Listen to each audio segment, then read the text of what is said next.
গল্পের বাক্স বাই রৌমানানুপুর চ্যানেলে আমি রৌমানানুপুর আপনাদের পড়ে শোনাচ্ছি সুনীল গঙ্গোপাধ্যায়ের লেখা একটি উপন্যাস এলোকেশী আশ্রম।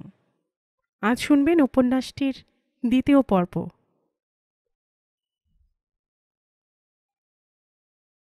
নদীর ধারটি বেশ অপরিচ্ছন্ন। এখানে গ্রামের লোকের সার্বজনীন বাথরুম, সাবধানে পা ফেলতে হয়। এই অজয় নদীতেই একবার সাংঘাতিক বন্যা হয়েছিল। সুনেত্রা ঠিক যেন বিশ্বাস করতে পারে না, এ কি নদী না নদীর মরীচিকা। সন্ধে প্রায় হয়ে এসেছে, এখন ফিরে গেলে হয়। কিন্তু ব্যাকুলের মহা উৎসাহ, সে নতুন বৌদিকে অনেক কিছু দেখাবে। একটা ছোপটি হাতে নিয়ে সে অ্যাশশাওড়া ঝোপ পেটাতে পেটাতে চলেছে। সতীর থানে সন্ধ্যারতি শুরু হয়ে গেছে। এখান থেকেও শোনা যাচ্ছে ঘণ্টাধ্বনি। কাঁসর ঘণ্টার শব্দ এমনিই খুব কর্কশ। পুজোর সময় এগুলো খুব জোরে জোরে বাজিয়ে কেন যে ঠাকুর দেবতাদের কান ঝালাপালা করে দেওয়া হয় তা সুনেত্রা বুঝতে পারে না। কিন্তু দূর থেকে শুনলে ওই আওয়াজে বেশ একটা মাদকতা আছে, এটা সুনেত্রা আজ লক্ষ্য করল। বৌদি, তুমি বংশীবট দেখেছ? কোথায়? ওই যে ভাঙা মন্দিরের পাশে। বংশীবট শব্দটা সুনেত্রা শোনা শোনা, পাঠ্য বইয়ের কোনো কবিতায় কিংবা কোনো গানে শুনে থাকবে। সামনে তাকিয়ে সে একটা বাঁকাচোরা বয়স্ক বেটে বটগাছ দেখতে পেল। এটার নাম বংশীবট কেন? এখানেও কেউ একটা মন্দির বানিয়েছিল। গ্রাম থেকে বেশ খানিকটা দূরে, কাছাকাছি কোনো বাড়ি নেই। এখন মন্দিরটি পরিত্যক্ত। বটগাছটি মন্দির গ্রাস করেছে। কোথায় যেন ট্রেনে যেতে যেতে একটা ব্রিজের উপর থেকে সুনেত্রা দেখেছিল নদীর দুপাশে সার সার ভাঙা মন্দির আর ক্ষয়ে যাওয়া ঘাটের সিঁড়ি। একটাও মানুষ নেই। সুনেত্রার মনে হয়েছিল এ যেন লুপ্ত সভ্যতার চিহ্ন। একসময় এখানে জমজমাট নগরী ছিল, অনেক মানুষের নিঃশ্বাস ছিল। এখন নেই। সত্যি কি এরকম কোনো দৃশ্য দেখেছিল সুনেত্রা, না স্বপ্ন? এটা কিসের মন্দির ব্যাকুল? শিব মন্দির ছিল। এখানে একজন পুরুত মুখে রক্ত তুলে মরে গিয়েছিল কিনা তাই আর কেউ আসে না। তাহলে আমাকে এখানে নিয়ে এলি কেন? একটু দাঁড়াও বৌদি, এই বটগাছটার ভেতর থেকে শীষের মতন শব্দ হয়, শুনতে পাবে। এই জন্য এটার নাম বংশীবট? হ্যাঁ, গাছটা খুব জোরে শীষ দেয়, একদম মানুষের মতন। একটুক্ষণ দাঁড়িয়ে কিন্তু সুনেত্রা সেরকম কোনো রোমাঞ্চকর শব্দ শুনতে পেল না। সে অনেক কিছু মানে না বটে, কিন্তু এই সন্ধেবেলার নির্জনতায় একটা বটগাছকে মানুষের মতন শীষ দিতে শুনলে তার গা ছমছম করত। এখানে যে কোনো লোক আসে না তাও সত্যি নয়। নদীর পাড়টা ঢালু হয়ে নিচে নেমে গেছে। সেখানে পড়ে আছে অনেকগুলো মাটির হাঁড়িকুড়ি। প্রথম নজরে মনে হয় মানুষের মাথা। মেলার সময় তীর্থযাত্রীদের ভিড় হলে অনেকে এখানে এসেও রান্নাবান্না করে। বটগাছটার তলায় গিয়ে ব্যাকুল মাটি হাতড়ে কি যেন খুঁজছে। অলৌকিক কিছুর চেয়েও সুনেত্রার এবার সাপের কথা মনে পড়ল। সাপ সম্পর্কে তার বড্ড ভয়। এ তো সাপেদের আদর্শ বাসস্থান। ওখানে কি করছিস ব্যাকুল? অনেকে বটগাছটাতে পুজো দেয় তো, তাই অনেক সময় এখানে খুঁজলে পয়সা পাওয়া যায়। আয়, পয়সা খুঁজতে হবে না, এদিকে আয়, বাড়ি চল এবার। এখন? কেন? কেন এখন বাড়ি যাব? এখন তো খিদে পায়নি। সুনেত্রা হেসে ফেলল। বাড়ির সঙ্গে ওর শুধু খিদের সম্পর্ক, তাছাড়া আর কী বা হবে? বাপ মা মরা ছেলে যেন একটা পরগাছা। এ লোকেশের আশ্রমে এরকম আরও 4-5 জন আছে। সবাই ব্যাকলা ব্যাকলা বলে ডাকে। সুনেত্রা জ্ঞানকে জিজ্ঞেস করে জেনেছিল ওর নাম ব্যাকুল। এরকম নাম সুনেত্রা আগে শোনেনি। এমন চমৎকার নাম রেখেছিল ওর বাবা মা। নিশ্চয় অনেকখানি স্নেহও মিশেছিল। ব্যাকুলের মা এখানেই মারা গেছে। ওর বাবার কথা বিশেষ কেউ জানে না।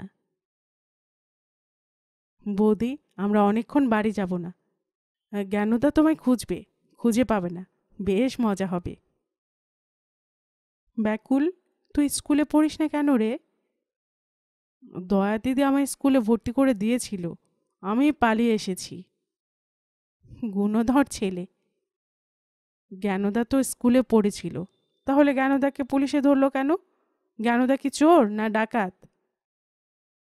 পুলিশ আজকাল চোর ডাকাতদের ধরে না, বরং যারা চোর ডাকাতদের শত্রু তাদেরই ধরে। চল চল, বাড়ি চল। না, এখন যাব না। জ্ঞানদা একটু খুঁজুক না। বৌদি, এক কাজ করবে, চলো তোমাতে আমাতে কোথাও পালিয়ে যাই, অনেক দূরে। তুমি তো দূরের অনেক রাস্তা চেনো। সুনেত্রা মন্দিরের কাজটা ছেড়ে নদীর দিকে নেমে গেল। সতীর থানের আরতির শব্দ থেমে গেছে। চতুর্দিক নিস্তব্ধ। সুনেত্রার কাছে এ এক নতুন অভিজ্ঞতা। এখন বোধহয় 6:30 কি 7টা বাজে। দু একদিন হলো সুনেত্রা বুঝতে পারছে জোর করে সে এখানে চলে এসে জ্ঞানকে বেশ বিপদেই ফেলেছে। জ্ঞান ভেবেছিল সুনেত্রার বুঝি খুব কষ্ট হবে, কিন্তু সুনেত্রা কোনো কষ্ট বা অসুবিধাই বোধ করছে না, অন্তত এখনো পর্যন্ত। 2.5 বছর আগে বিয়ে হয়েছে তাদের। এর আগে কখনো একসঙ্গে থাকেনি। স্বামী স্ত্রী মিলে একসঙ্গে সংসার পাতবে না, কিন্তু স্বামী বা স্ত্রী দুজনের কারোরই কোনো রোজগার নেই। এই সংসারের ভবিষ্যৎ কি? তবু সুনেত্রার ভালো লাগছে, দারুণ ভালো লাগছে, যেন একটা ধারাবাহিক পিকনিক। পরে যা হয় হোক। একটু দূরে একটা শব্দ হতেই সুনেত্রা দারুণ চমকে উঠল। শব্দটা আসছে জল থেকে। নদীর মাঝখানে কি যেন নড়ছে একটা। ব্যাকুলও শুনতে পেয়েছে শব্দটা। ছুটে এসে আড়ষ্টভাবে দাঁড়ালো সুনেত্রার গা ঘেঁষে। জিনিসটা এগিয়ে আসছে এদিকেই, অনেকটা মানুষের মতন, আবার যেন মানুষও নয়। একটা গাছ, অনেক ডালপালা মেলা। বৌদি চলো বাড়ি যাই। কিন্তু এভাবে ভয় পেয়ে সুনেত্রা চলে যেতে পারে না। বুকের মধ্যে ঢিপঢিপ করছে সত্যিই। আরেকটু কাছে আসতে বোঝা গেল কোনো মানুষই বটে, খুব সম্ভবত কোনো নারী। হাওয়ায় উঠছে তার চুল, তার শাড়ির আঁচল।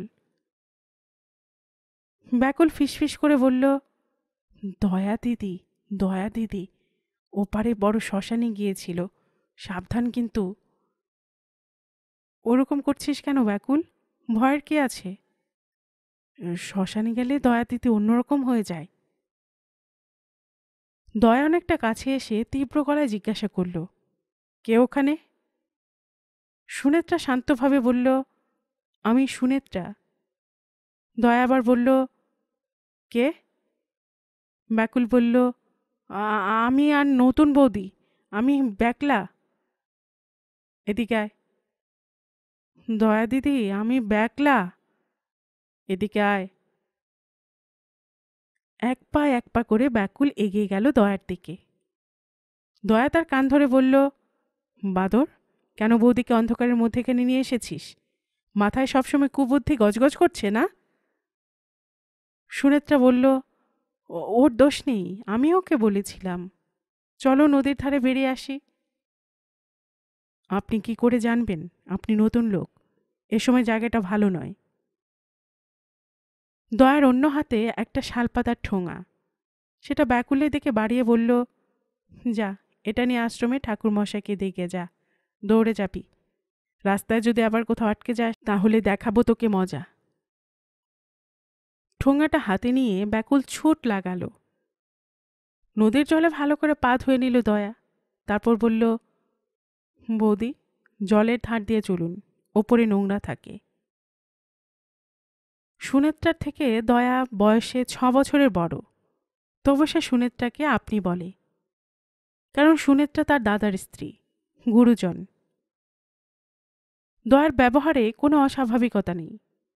সে বলল, বটে যে সন্ধ্যের পরে এই জায়গাটা ভালো নয়, কিন্তু নিজে একা একা পায়ে হেঁটে নদী পার হয়ে ওপারে শ্মশানে গিয়েছিল। প্রথম দিন থেকেই দুজনের মধ্যে একটু আড়ষ্ট সম্পর্ক।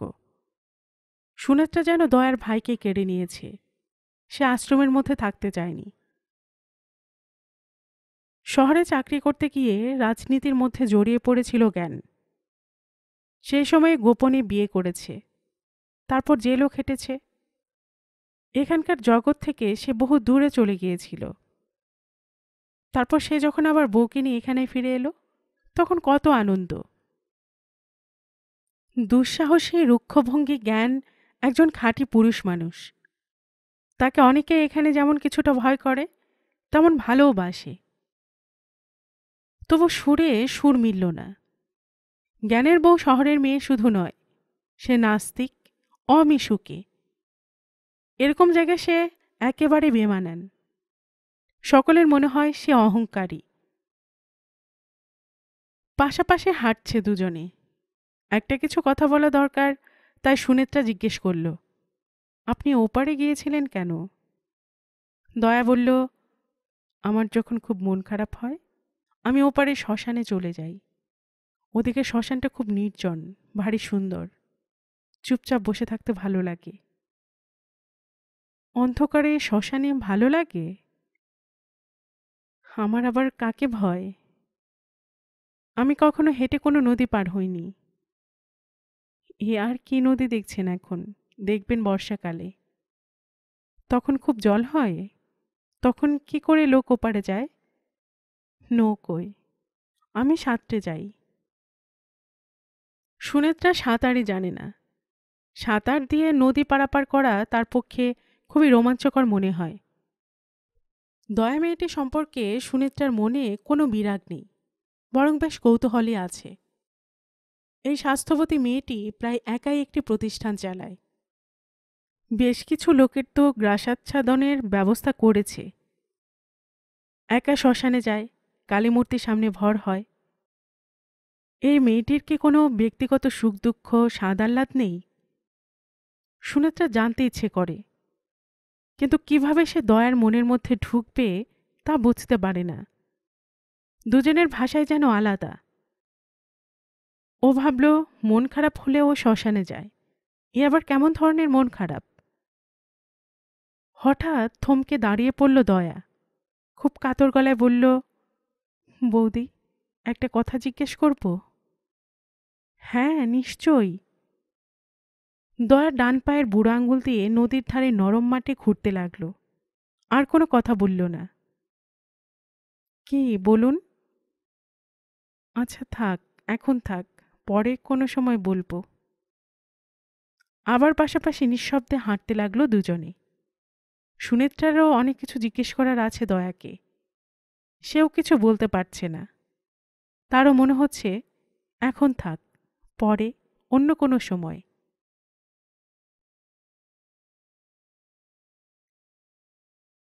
জ্ঞান সবসময় ছটফট করছে। একটা কিছু তাকে করতেই হবে, একটা কোনো কাজ। অথচ এই ছোট্ট গ্রামে সে কি করছে?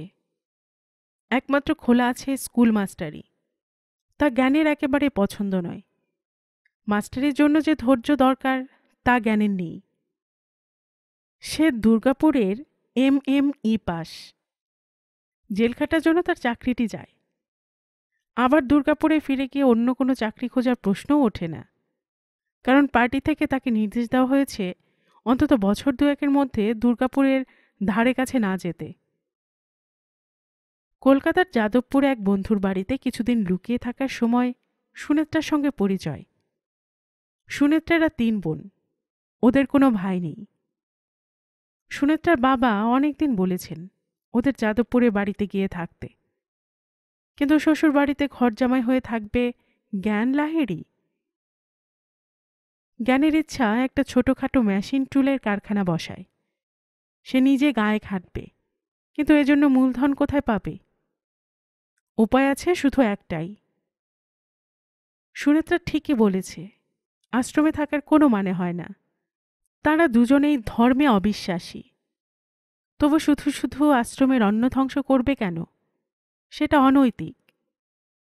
আশ্রমে যারা আছে, দিবাকর, গঙ্গাপদ, বেনু, ওদের অনেক দিন ধরে দেখছে জ্ঞান, পুজো আচ্চা নিয়ে আছে, আশ্রমের কাজে কর্মেও সাহায্য করে, ওখানে খায় দায়, বাইরের কোনো টান নেই। এমনিতে মানুষগুলো খারাপ নয়, কিন্তু কোনোদিনই ওদের পুরোপুরি পুরুষ মানুষ বলে মনে হয়নি জ্ঞানের। কেমন যেন সখী সখী ভাব। তাছাড়া মাধব দাসের আমলে কোনো বিবাহিত লোকের স্থান হতো না আশ্রমে। জ্ঞানের মনে আছে, বাসু কাকা নামে একজন অনেকদিন ছিলেন আশ্রমে। তারপর তিনি কিভাবে যেন জড়িয়ে পড়লেন একটি মেয়ের সঙ্গে। মাধব দাসই ব্যবস্থা করে দুজনের বিয়ে দিয়ে দিলেন, কিন্তু আশ্রমে আর ঠাঁই দেননি।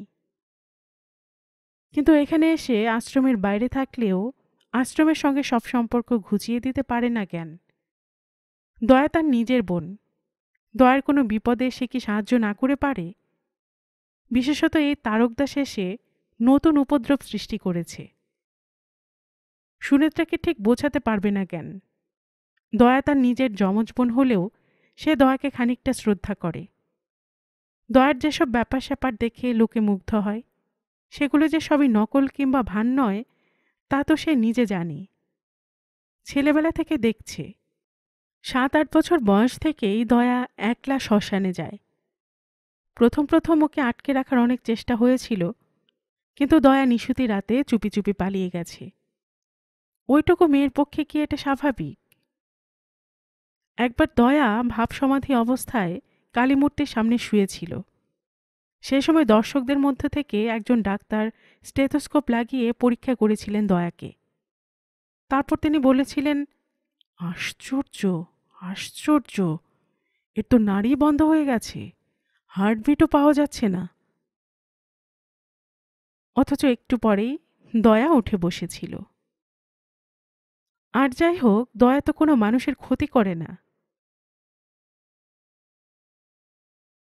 সকালবেলা বারান্দায় বসে চা খাচ্ছিল জ্ঞান আর সুনেত্রা। পথ দিয়ে মানুষজন যেতে যেতে এদিকে ফিরে ফিরে যায় বারবার। বহুকাল পরিত্যক্ত অসমাপ্ত ধর্মশালায় ওদের নতুন সংসারটি ওদের বিস্ময় ও কৌতূহল জাগায়। কিংবা ওরা সুনেত্রাকে বেশি দেখে। এই গ্রামে সুনেত্রা বেশ দর্শনীয়ই বটে। মোটেই বিশেষ সাজগোজ করে না সুনেত্রা, তবু তাকে দেখলেই বোঝা যায় সে এখানকার নয়, সে আলাদা। জঙ্গলের মধ্যে সে যেন টবের গাছ। গতকাল কয়েকটি কলেজের ছেলের সঙ্গে এসেছিল একজোড়া সাহেব মেম।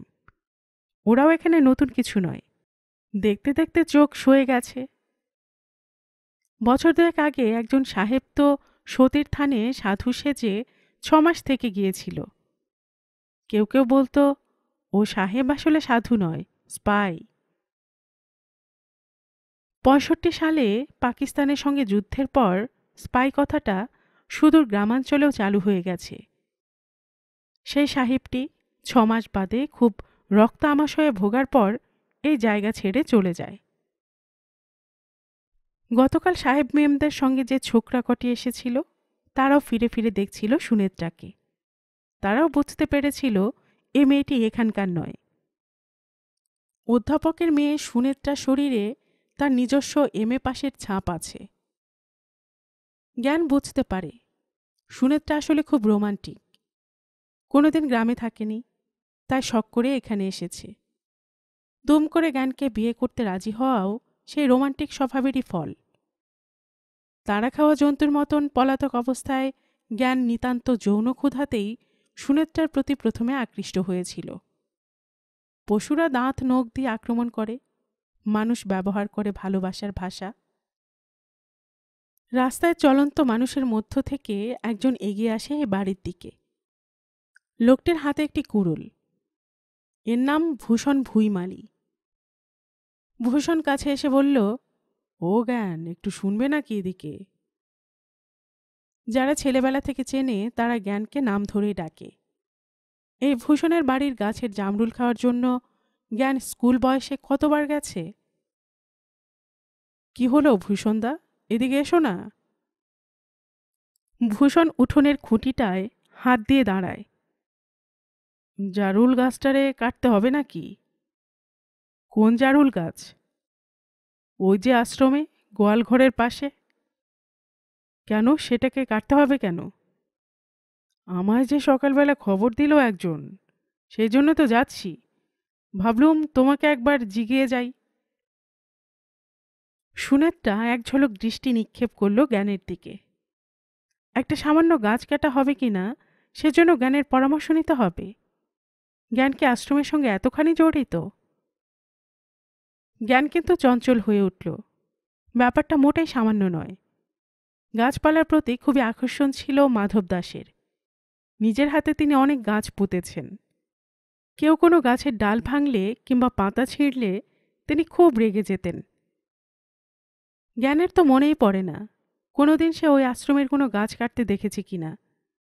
এ নিশ্চয়ই তারক দাসের কাণ্ড। চলো ভূষণদা, আমিও যাচ্ছি তোমার সঙ্গে।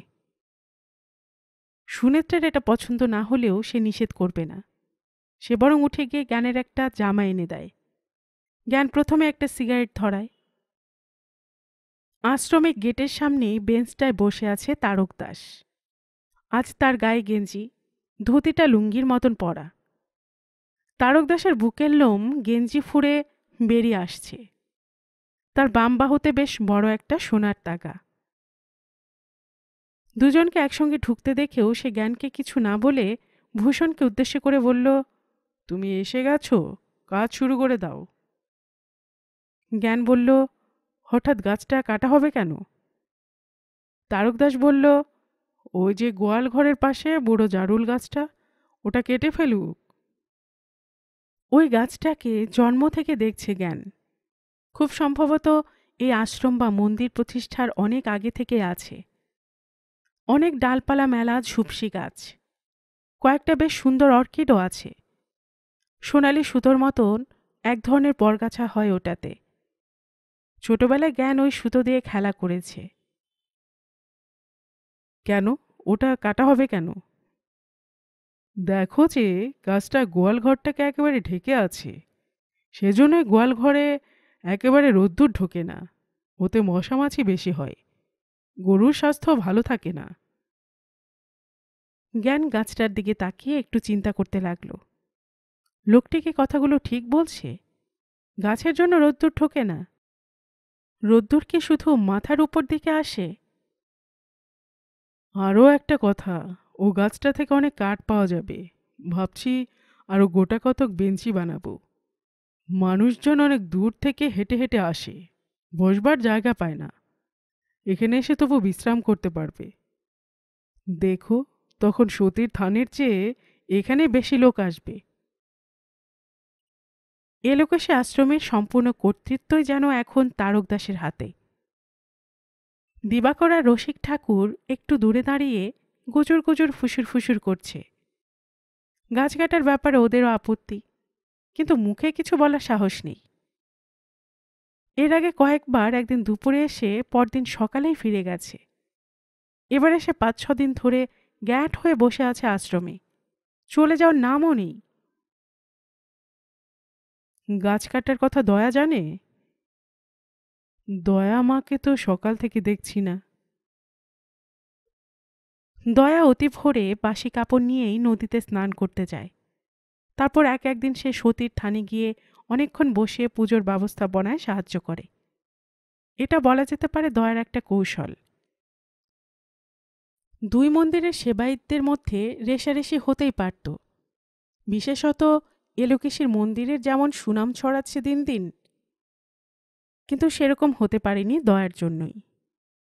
সতীর থানের পূজারীকে দয়া বাবা বলে ডাকে এবং বিনীতভাবে খুব সেবা যত্ন করে। দয়া যদি সেখানে গিয়ে থাকে তাহলে এখনো ফেরার সময় হয়নি। দয়া আগে আসুক। আমি গাছ কাটালে কি দয়া মা আপত্তি করবে? তা মোটেই না। আমি তো ভালোর জন্যই। তুমি বাবা আর দাঁড়িয়ে থেকো না, হাত লাগাও। হঠাৎ সাংঘাতিক রাগে জ্ঞানের সারা শরীর ঝাঁঝা করে উঠল। ইচ্ছে হলো এই শিরিঙ্গে লোকটাকে ধাঁই করে এক চড় কষাতে। জ্ঞান নিজেও নিজের রাগকে ভয় পায়। তার রাগ না চণ্ডাল? অতি কষ্টে নিজেকে দমন করে জ্ঞান বলল, দয়া আমার চেয়ে ছোট, তবু তার মতামত না নিয়ে আমি এই আশ্রমের কোনো ব্যাপারে কোনোদিন নাক গলাইনি। দয়া আসুক না, একটু দেরি হলে তো ক্ষতি নেই। ভূষণের দিকে তাকিয়ে সে বলল, ভূষণদা, তুমি বরং ততক্ষণে রান্নাঘরের কয়েকখানা চেলা ফেড়ে দাও। জ্ঞান বাড়ির মধ্যে চলে গেল তার মায়ের সঙ্গে দেখা করতে।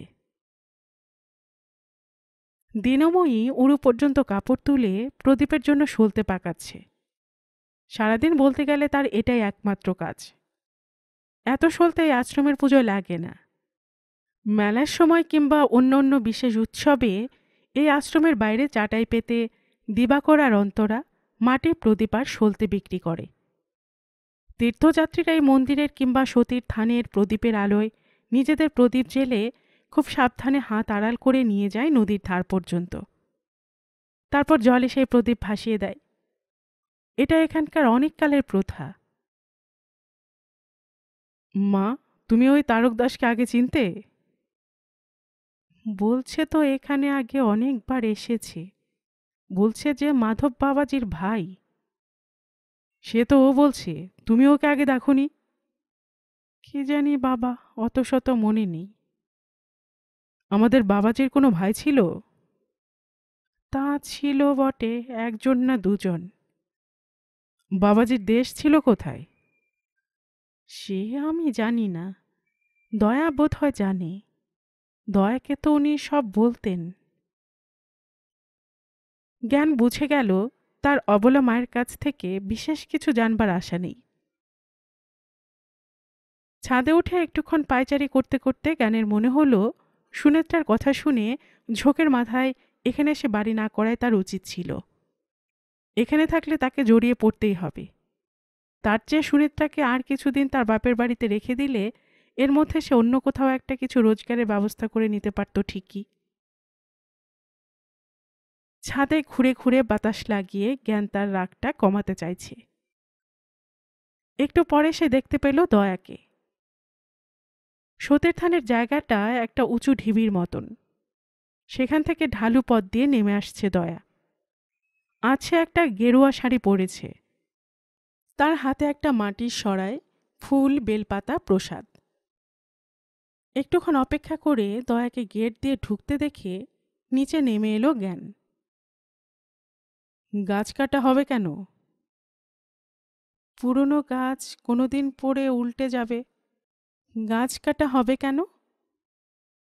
পুরনো গাছ কোনোদিন পড়ে উল্টে যাবে, তখন গোয়াল ঘর শুদ্ধ চাপা পড়বে। সেই জন্য বলছিলাম, ওটার কাঠ দিয়ে গোটা কতক বেঞ্চি। তারকদাসের দিকে না তাকিয়ে জ্ঞানের চোখে চোখ রেখে দয়া আবার বলল, না না, এ আশ্রমের কোনো গাছ কাটা নিষেধ। তারকদাস বলল, নিষেধ মানে? কার নিষেধ? দয়া বলল, দাদা, তুই কি বলছিস? অতদিনের গাছটা আমরা শুধু শুধু কেটে ফেলব? জ্ঞান এবারে একটা কথাও বলেনি। দয়ার প্রশ্নের উত্তরে সে শক্তভাবে বলল, না। তারকদাস সঙ্গে সঙ্গে বলল, ঠিক আছে মা, তুমি যখন বলছো তখন কাটা হবে না, এর উপর আর কথা কি? তবে কখানা বেঞ্চি বানাতে তো আপত্তি নেই। ওহে ভূষণ, তোমাদের এখানে কাঠ কিনতে পাওয়া যাবে কোথায়? ভালো ছুতোর মিস্ত্রি আছে? দয়া ভেতরে চলে যেতেই জ্ঞানের মনে হলো তার আর এখানে থাকবার দরকার নেই।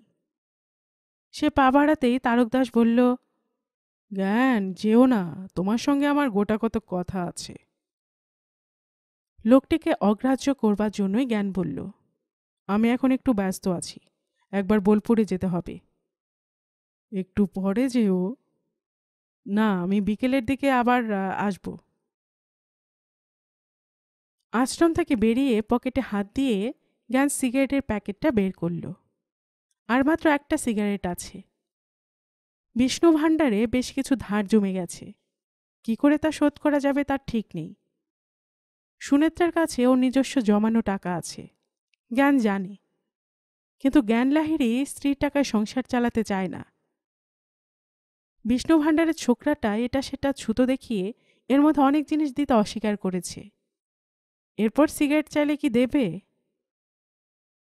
এখন থেকে বিড়ি খেলে কেমন হয়? কথাটা ভেবেই জ্ঞানের হাসি পেল। তার বিড়ি খাওয়া ঠোঁটে চুমু খেতে রাজি হবে সুনেত্রা?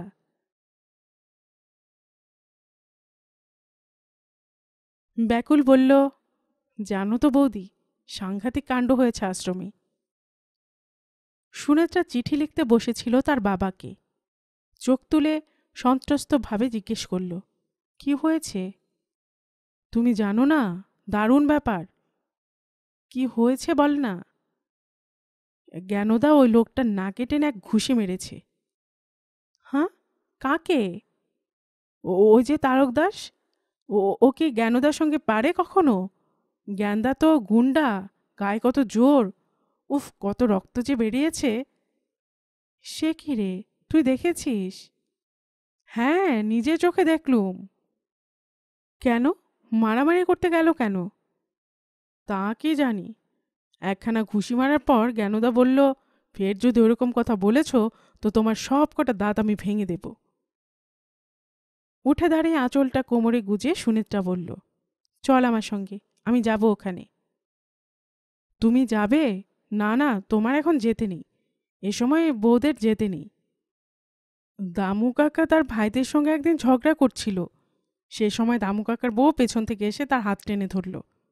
অমনি দামু কাকা পেছন ফিরে বউকে বলেছিল, খবরদার সরে যাও, নইলে তোমার গলাতে এক কোপ বসাবো। বাজে কথা বকিসনি তো, যাবি তো চল। শোনোই না আগে সব কথা। দয়া দিদি জ্ঞানদাকে বলল, আমার আশ্রমে অতিথি এসেছে, তুমি তার গায়ে হাত দেবার কে? তাই শুনে জ্ঞানদা আরও রেগে একেবারে কাই। তোর দয়া দিদি বলল এরকম কথা? যা। হ্যাঁ সত্যি। তুমি যেও না এখন, আমি বরং জ্ঞানদাকে ডেকে আনছি। তুই ডাকলে সে আসবে না। হ্যাঁ আসবে, ওই তো জ্ঞানদা এসে গেছে। ব্যাকুল এক ছুটে পালিয়ে গেল। ঘরে ঢুকে জামাটা খুলতে খুলতে জ্ঞান বলল, সকালবেলাতেই মেজাজ খারাপ, আর এক কাপ চা পাওয়া যাবে নাকি? সুনেত্রা তার স্বামীর বাহু ছুঁয়ে জিজ্ঞেস করল, এই তুমি মারামারি করেছ? তার মানে? ব্যাকুল যে বলল, তুমি ওই তারকদাস বাবুকে ঘুষি মেরেছ। ওই ছোড়াটা তোমাকে বলেছ ওই কথা? ছোড়াটার বুদ্ধি আছে তো, বড় হলেও জ্যোতিষী হতে পারবে। সত্যি বলো না, কি হয়েছে? মারিনি, তবে মারবো ভেবেছিলাম। ব্যাকলাটা আমার মনের কথাটা বুঝে গেল কি করে? কি হয়েছিল ওখানে? দয়া ওই লোকটার পক্ষ নিয়ে ঝগড়া করেছে তোমার সঙ্গে? এ কথাও বুঝি ব্যাকলাটা বলেছে তোমাকে? এ তো মুশকিল। ওই ছেলেটা চোখে মুখে মিথ্যে কথা বলে, ওর একটা কথাও বিশ্বাস করো না। দয়া ঝগড়া করবে আমার সঙ্গে? আমি যদি কোনোদিন দয়াকে খুনও করতে যাই তবুও টু শব্দ করবে না। ও এতই ভালোবাসে আমাকে। গেল কোথায় ছেলেটা? সত্যি ও এমনভাবে বলতে লাগলো যে আমি ভাবলুম সত্যি বুঝি আশ্রমে খুব মারামারি আর ঝগড়াঝাটি হচ্ছে। সেরকম কিছু হয়নি, তবে হতে পারত। তারকদাস হঠাৎ চুপ করে সব মেনে নিল। তবে এখানে থামবে না মনে হয়। তুমি বসো, আমি চা তৈরি করছি। প্যাকেটের শেষ সিগারেটটি বাঁচিয়ে রেখেছে জ্ঞান, চায়ের পরে খাবে। কিন্তু আর তার ধৈর্য থাকছে না। সুনেত্রা মাঝে মাঝে মুখ ঘুরিয়ে দেখছে জ্ঞানের নগ্ন বুক। এরকম চওড়া ইস্পাতের দরজার মতন বুক কজন পুরুষ মানুষের হয়? সুনেত্রা চায় না অন্য কোনো মেয়ে জ্ঞানের জামা খোলা বুক দেখুক। যেমন তার নিরাবরণ বুক অন্য কোনো পুরুষ দেখলে কি জ্ঞান সহ্য করবে? তাড়াতাড়ি চাটা দাও, আমি একবার সিউড়ি যাব। সিউড়ি? এখন? সিউড়িতে একটা কাজ আছে, সেটা সেরে বোলপুর ঘুরে আসব। বোলপুর থেকে তোমার কি যেন আনতে হবে বলেছিলে? এখন অত দূরে গেলে কখন ফিরবে? সাইকেলে অত দূর আর কতক্ষণ লাগবে? অবশ্য দুপুরে আমি নাও ফিরতে পারি। তুমি খেয়ে নিও, আমি কোনো হোটেল কিংবা রতনের বাড়িতেও খেয়ে নিতে পারি। আজ যেও না। কেন? সুনেত্রা দীঘল চোখ দুটি আরও টানা টানা করে বলল, লক্ষ্মীটি, আজ যেও না। এ ইঙ্গিত যে কোনো পুরুষ মানুষ বুঝবে, কিন্তু জ্ঞানের ওদিকে ভ্রুক্ষেপ নেই। হঠাৎ তার মাথায় একটা চিন্তা এসেছে। এখন কোনো রমণীর তরল চাহনির প্রতি মন দেবার সময় নেই তার। একটু কড়াভাবেই সে বলল, যেতে হবে, কাজ আছে। এমন কি কাজ যা একদিন পরে করা যায় না? শুধু শুধু কথা বাড়িয়ে কোনো লাভ আছে? আমি যখন যাব বলেছি। জ্ঞানের এরকম রুক্ষ স্বভাবের সঙ্গে সুনেত্রা একেবারে অপরিচিত নয়। মাঝে মাঝে জ্ঞান এরকম গোয়ার হয়ে ওঠে। যখন সে কোনো কারণে বেশ অসহায় বোধ করে, তখনই এমন হয়। একজন নিখুঁত স্বাস্থ্য সম্পন্ন যৌবনময় পুরুষ, যার মনটা অত্যন্ত জোরালো, সে নিছক টাকা পয়সার চিন্তায় কাতর হয়ে থাকবে, পৃথিবীর এই নিয়মটা মোটেই ভালো নয়। সুনেত্রার মুখে দুঃখের ছায়া পড়ে। চা শেষ করবার পর শেষ সিগারেটটা ধরিয়ে জ্ঞান বলল, ধরো আমি সন্ধ্যের আগেই ফিরব। ব্যাকুলকে বলে যাচ্ছি, দুপুরে তোমার কাছে থাকবে। আমার শিউরি নিয়ে যাবে? আজ? হ্যাঁ, তোমার সঙ্গে যাব। আজ? এখন তুমি কি করে যাবে? তোমার সাইকেলে। তুমি ডবল ক্যারি করতে পারবে না? পাগলের মতন কথা। এসব জায়গায় কোনো মেয়ে কি সাইকেলে রডে বসে যায়? মনে কর আমি প্রথম গেলুম, একটা রেকর্ড থাকবে। বীরভূমে প্রথম এক সাইকেলে স্বামীর সঙ্গে আরোহিণী মহিলা সুনেত্রা সেনগুপ্ত। সরি, সেনগুপ্ত নয় তো, সুনেত্রা লাহিড়ী। শোনো, আশ্রমে গিয়ে যেন তুমি কখনো ওরকম সেনগুপ্ত টেনগুপ্ত বলে ফেলো না। ওরা জানে তুমি বামুনের মেয়ে। অবশ্য বদ্যিরাও একরকমের বামুন, পইতে হয়। তোমার তো পইতেও নেই। তোমার বুঝি সেই চেনা বামুনের পইতে লাগে না? আজ নয়, তোমাকে আরেকদিন শিউরি নিয়ে যাব। কিন্তু আজ যে আমার খুব ইচ্ছে করছে তোমার সঙ্গে থাকতে। মানুষের সব ইচ্ছে যদি পূর্ণ হতো, তাহলে পৃথিবীটা খুব একঘেয়ে জায়গা হয়ে যেত। নিচু হয়ে প্যান্টের তলা দুটো মুড়ে ক্লিপ লাগালো জ্ঞান। তারপর রক্তিম মুখ তুলে বলল, আমায় 10টা টাকা দাও। বস্তুত এই কথা বলার সময় যে তার বুকটা মুচড়ে যাচ্ছে, তা সুনেত্রা বুঝতে পারবে না। বাইরে ইটের পাঁজার উপরে নৈবেদ্য নাড়ুটি হয়ে বসে আছে ব্যাকুল, চোখ দুটো সাইকেলের দিকে। এই, তুই আজ দুপুরে বৌদির সঙ্গে খাবি, আর এখানেই থাকবি, কোথাও যাবি না। সাইকেলটার ঘাট ধরে একটু ঠেলেই অত্যন্ত সাবলীলভাবে উঠে পড়ল জ্ঞান। বাড়ি ছেড়ে মূল রাস্তায় পড়ে দারুণ জোরে ছুটল। জ্ঞান আর সাইকেল যেন এক হয়ে যায়। ওটা যেন আলাদা কোনো বাহন নয়। ব্যাকুল সেদিকে একদৃষ্টে তাকিয়ে থেকে খুব আশা করতে লাগল, হঠাৎ উল্টো দিক থেকে এক পাল গরু এসে পড়বে, ধাক্কা লেগে চিৎপাত হয়ে পড়ে যাবে জ্ঞানদা, মাথা ফেটে তক্ষুনি মরে যাবে। তারপর ওই সাইকেলটা ব্যাকুলের। সে আর আশ্রমে যাবে না, নতুন বৌদির সঙ্গে থাকবে। দুপুরবেলা নতুন বৌদির পাশে শুয়ে ঘুমোবে। নতুন বৌদির গায়ে কি চমৎকার গন্ধ! সুনেত্রা বারান্দায় দাঁড়িয়ে অপশ্রিয়মান জ্ঞানের দিকে চেয়ে আছে স্থির দৃষ্টিতে। অনুগত স্বামীদের মতন জ্ঞান একবারও পেছন ফিরে সুনেত্রাকে দেখল না কিংবা হাত নাড়ল না। ওসব তার স্বভাবে নেই। অবশ্য এখন দুরন্ত গতিতে প্যাডেল করতে করতে সে মনে মনে সুনেত্রার সঙ্গেই কথা বলছে। জানি এখানে তোমার বেশি দিন ভালো লাগবে না। আশ্রমের সঙ্গে আমার কোনো সম্পর্ক থাকুক, তাও তুমি চাও না। কিছুদিন পরে আমরা শিউড়ি চলে যাব, সেখানে বাড়ি ভাড়া করে। বাড়ি ভাড়া করবে? নিশ্চয়ই। এখানে পরের জায়গা জবরদখল করে একটা ঠুনকো বাড়িতে কি বেশি দিন থাকা যায়? তাছাড়া রোজগারের ব্যবস্থা করতে হবে। এই কপালীতলায় সকলেরই যা কিছু রোজগার, সবই তীর্থযাত্রীদের নিংড়ে। আমাকে তুমি নিশ্চয়ই সেরকম কিছু করতে বলবে না। তাহলে শিউড়ি কেন? কলকাতায় গেলে হয় না? কলকাতায় গেলে তোমার বাপের বাড়ি কাছাকাছি হবে, তোমার সুবিধা হবে জানি, কিন্তু সেটা প্র্যাকটিক্যাল নয়। কলকাতায় হঠাৎ চাকরি জোটানো খুবই কঠিন। তাছাড়া কলকাতায় থাকলেই আমার আবার পার্টির কাজকর্মে জড়িয়ে পড়তে হবে, সেটা আমি কিছুদিন চাইছি না। বিয়ে করলে পার্টি থেকে ছুটি দেয়ও। সিউড়িতে তুমি কি চাকরি পাবে? সিউড়িতেও চাকরি পাওয়া যায় না। চাকরি আমি করতেও চাই না। একটা কিছু ছোটখাটো ব্যবসা রতনের সঙ্গে তা নিয়েই কথা বলতে যাচ্ছি। রতনের লেদ মেশিন আছে, ওর সঙ্গে যদি পার্টনারশিপে নামা যায়, বা তাহলে তো খুব ভালো হয়। সিউড়ি জায়গাটা আমার বেশ পছন্দ, বেশ ছিমছাম। একবার শান্তিনিকেতনে বেড়াতে এসে আমি সিউড়ি গিয়েছিলাম, তখন আমি কলেজে পড়ি। ওসব কথা এখন রাখো। পার্টনারশিপে ব্যবসা করতে গেলেও কিছু টাকা ঢালতে হয়। আমি নিজে মজুরের মতন খাটতে পারি, কিন্তু শুধু তাতেই হয় না। কত টাকা? তা বলে ভেবো না তোমার জমানো টাকা কিংবা তোমার বাবার কাছ থেকে আমি টাকা নেব না। অন্য জায়গা থেকে টাকার ব্যবস্থা করছি। অন্য কি ব্যবস্থা করছো, তাকে আমি জানতে পারি? তোমার সব কথা তুমি আমায় বলবে না? হ্যাঁ সুনেত্রা, নিশ্চয় বলবো। আমি তো তোমাকে সুখী করতে চাই, সেজন্যই তো এত সব।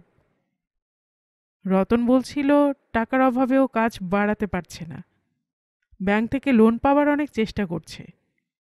এই সময় আমি যদি অন্তত 1,000-2,1 টাকাও দিতে পারি, তাছাড়া গায়ে খাটা, আমি দিন রাত অসুরের মতো পরিশ্রম করব। আমি মোটেই তোমাকে এমন পরিশ্রম করতে দেব না। অবুঝ হো না সুনেত্রা, প্রথম প্রথম বেশি খাটতেই হয়, তারপরে একটু দাঁড়িয়ে গেলে। আমি আজই রতনের সঙ্গে পাকা কথা বলতে যাচ্ছি, হয়তো সামনের সপ্তাহ থেকেই টাকার জোগাড় হয়ে গেছে। হ্যাঁ। তুমি কিন্তু এখনো বললে না অন্য কোন জায়গা থেকে তুমি টাকার ব্যবস্থা করছো। আরে বাবা, চুরি ডাকাতি করছি না, সে ভয় নেই তোমার। জ্ঞান লাহিড়ী কোনো ছোট কাজ করে না। টাকাটা আমাকে একজন দেবে বলেছে। একজন মানে দয়া? দয়া? হ্যাঁ। দয়ার কাছে যে কত টাকা আছে আমার সে ধারণাই ছিল না। ও নিজেই বলল ও আমাকে 2,000 টাকা দিতে পারবে। তুমি দয়ার কাছ থেকে টাকা নেবে? কেন নেব না? দয়া আমার বোন, তার কাছ থেকে আমি টাকা নিতে পারি না? দয়ার নিজের টাকা? হ্যাঁ, মানে দয়ার নিজে আর কোথা থেকে টাকা পাবে? আশ্রমেরই জমানো টাকা, অর্থাৎ সেই তীর্থযাত্রীদের নিংড়ানো টাকা। ওরকম ভাবলে চলে না। ইনডাইরেক্ট সোর্স ভাবতে গেলে গোর্কি কি বলেছেন জানো? শ্রমিকদের নিংড়ানো টাকা ছাড়া পৃথিবীতে আর কোনো টাকাই নেই। তাহলে আর ওই তীর্থ করতে যারা এখানে আসে, সেই লোকগুলো সব বোকা ভূত, ওদের নিংড়ানোই দরকার।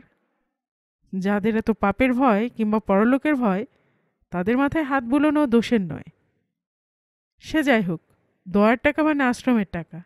আশ্রমের জন্য এই খরচ হবার কথা, সেটাকে আমি আস্তে আস্তে শোধ করে দেব।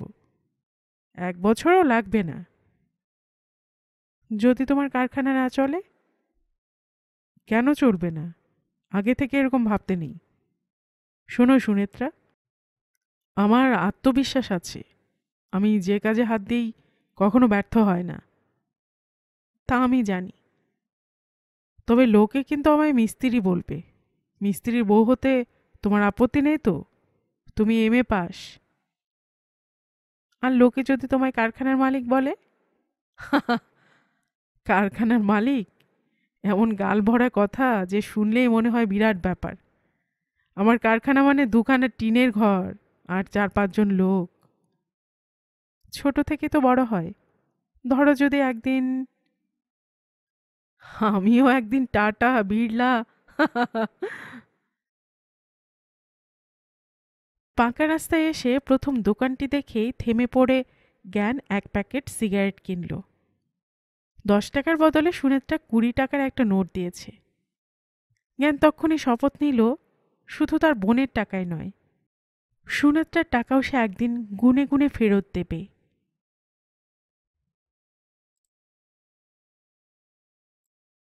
গল্পের বাক্স বাই রোমানানুপুর চ্যানেলে আমি রোমানানুপুর আপনাদের পড়ে শোনাচ্ছি সুনীল গঙ্গোপাধ্যায়ের লেখা একটি উপন্যাস এলোকেশে আশ্রম। আজ শুনলেন উপন্যাসটির দ্বিতীয় পর্ব। আপনারা যারা গল্পের বাক্স চ্যানেলের গল্প নতুন শুনছেন, আপনাদের সুবিধার্থে একটি বিনীত অনুরোধ, যদি আপনারা আরও এমন উপন্যাস শুনতে চান তবে নিচে সাবস্ক্রাইব বাটনে একটি ক্লিক করে রাখুন ও একটি লাইক করে রাখুন। এতে এই চ্যানেলের ভিডিওগুলি খুঁজে পেতে আপনাদের সুবিধা হবে। আর পাশে থাকা বেল বাটনটিও চেপে রাখুন, যাতে নতুন কোনো উপন্যাস বা পর্ব দেওয়ার সাথে সাথেই আপনাদের কাছে নোটিফিকেশন চলে যায়। সবসময় সবাই খুব ভালো থাকুন, সুস্থ থাকুন ও আনন্দে থাকুন, এই প্রার্থনা রইল।